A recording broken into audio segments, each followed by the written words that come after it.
राधे राधे। मेरे चैनल पे आप सबका बहुत बहुत स्वागत है और मेरी ओर से आप सबको बहुत बहुत शुभकामनाएं।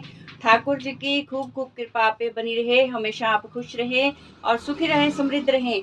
तो आज दोस्तों हम बात करते हैं क्यों आती है घर पे बीमारी बिन बुलाए, क्यों आता है कर्जा और क्यों नहीं होती बरकत। चाहे जितना भी पैसा हम कमा लें उसकी बरकत नहीं हो पाती। तो आज इसका मैं बहुत बड़ा रीज़न बताने वाली हूँ कि इसका रीज़न ये है। अगर आप भी कुछ ऐसी गलतियां करते हो तो आपको भी ये चीज़ें भुगतनी पड़ेंगी।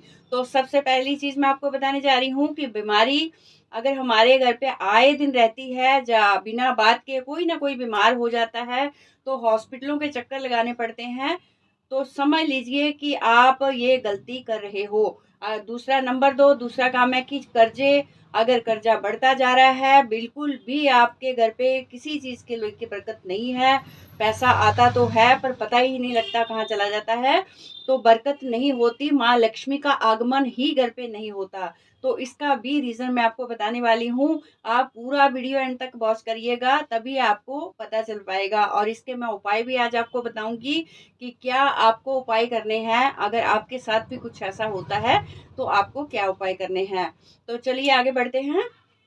सबसे पहले, अगर हमारे घर पे बाहर के जूते हम घर के अंदर लाते हैं, जो पूरा दिन हम घूम के आते हैं ना, ऑफिस में या मार्केट जाते हैं या कहीं भी बाहर जाते हैं, तो बाहर जिन जूतों से हम घूम के आते हैं वही जूते हमारे किचन तक जाते हैं, जब हमारे घर पे वो जूते अंदर प्रवेश करते हैं, तो आप समझ लें कि आपके घर पे दुनिया भर की नेगेटिविटी आएगी, दुनिया भर की बैड एनर्जी आपके घर पे आएगी।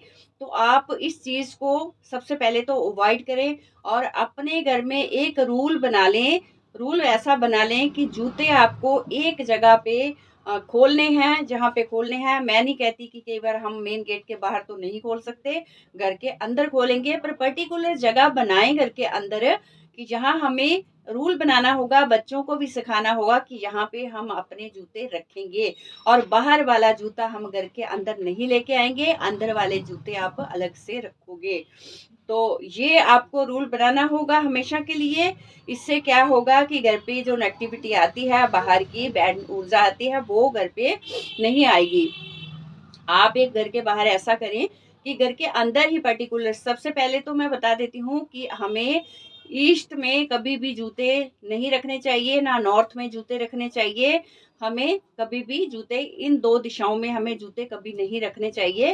अवॉइड करें। आपके घर पे अगर जगह भी नहीं है तो एडजस्ट करें और जूते इन दिशाओं पे ना रखें। और जूतों के लिए एक पर्टिकुलर जगह रैक होना चाहिए, जो कबर्ड चाहिए, खुला भी नहीं चाहिए, उसमें जूते थोड़ा चाहे कपड़े से आप ढक दें पर थोड़ा कवर चाहिए।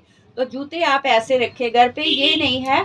देखिए, अगर घर पे जूते अस्त व्यस्त बिखरे रहते हैं तो भी घर पे कला क्लेश बढ़ती है, बहुत ज्यादा कला क्लेश बढ़ती है। जिस घर पे जूठे बर्तन, जिस घर पे जूते ऐसे बिखरे रहते हैं, उथल पुथल रहते हैं, तो उस घर पे भी उथल पुथल होती है। कोई ना कोई क्लेश, कोई ना कोई लड़ाई झगड़ा होता ही रहता है बिन कारण के। तो दूसरा मैं आपको नंबर दो, दूसरा मैं आपको बहुत बड़ा कारण बता रही हूँ जो हम नोटिस नहीं करते हैं।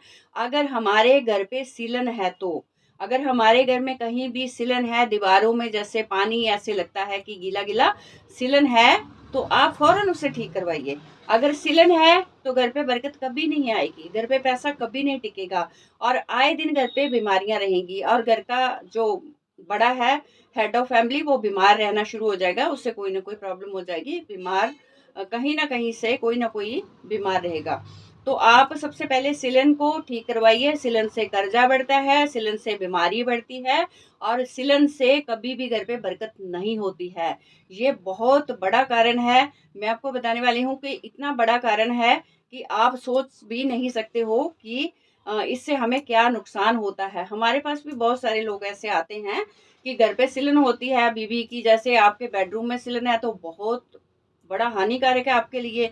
देखो, वहां आप सो रहे हो, सारा दिन काम करके आ रहे हो, फिर उसी बेडरूम में आप सो रहे हो, आराम कर रहे हो, वो आराम विश्राम करने की जगह है रात्रि। तो सारा दिन थका हारा इंसान आता है कि रात को अच्छे से नींद आए, तो वहां पे नींद नहीं आएगी, उल्टा की कोई ना कोई बीमारी ही रहेगी। तो तीसरा कारण मैं आपको बताती हूँ। तीसरा कारण, अगर आपके द्वार के सामने कूड़ा है जहाँ आप कूड़ा रखते हो, कूड़ेदान है जहाँ दूसरा कोई कूड़ा रखता है, जहाँ ऐसी कोई जगह है जहाँ पे कचरा, आपके दरवाजे मेन डोर के सामने कचरा पड़ा रहता है, तो उससे भी क्या होता है, उससे भी हमारे घर पे बहुत सारी नेगेटिविटी आती है। और ऐसी नेगेटिविटी आती है कि आप सोच नहीं सकते, घर का सुख चैन चला जाता है, बरकत चली जाती है, घर पे कोई ना कोई किसी न किसी कारण को लेके हमारा लॉस होना शुरू हो जाता है। तो अगर कोई भी आपके घर के सामने कूड़ा रख रहा है, तो उसको वही रिक्वेस्ट करें कि यहाँ कूड़ा ना रखें, जहाँ कोई भी कूड़े का ऐसा कोई ढेर है तो उसे साफ करवाएं। अगर आप खुद भी कोई डस्टबिन रखते हो, कई बार मैंने देखा है कि मेन गेट के सामने ही लोग डस्टबिन रख देते हैं, तो बिल्कुल भी मेन गेट के सामने डस्टबिन नहीं रखना चाहिए। कहीं थोड़ा सा हटा के, कहीं थोड़ा सा अलग दिशा में उसको रखना चाहिए। और पूर्व और नॉर्थ दिशा में, जैसे कि उत्तर और पूर्व में आपको कूड़ा भी नहीं रखना चाहिए, जूते भी नहीं रखने चाहिए, जूठे बर्तन भी नहीं रखने चाहिए।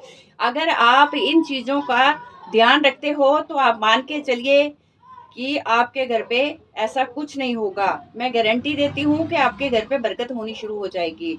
आप अगर छोटी-छोटी चीज़ों का ध्यान रखते हो तो आपके घर पे सुख समृद्धि बनी रहती है, बरकत बनी रहती है। बीमारी देखो, रोग तो हर एक को आते हैं, छोटी-मोटी बीमारियाँ आती हैं, पर ये भी नहीं है कि हर दिन कोई बीमार है, तो ऐसा भी नहीं होना चाहिए ना।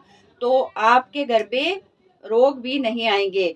तो ये आप छोटी-छोटी चीज़ों को फ़ॉलो करते हो, तो मैं दावे से कहती हूँ कि ऐसी हालात, ऐसी स्थितियाँ कभी नहीं बनती हैं। तो दोस्तों, अगर वीडियो अच्छा लगे तो कमेंट बॉक्स में कमेंट करिएगा। अगर वीडियो नहीं भी अच्छा लगता है तो भी आप कमेंट करिएगा। तो आप कमेंट ज़रूर करिए, हमें अच्छा लगता है।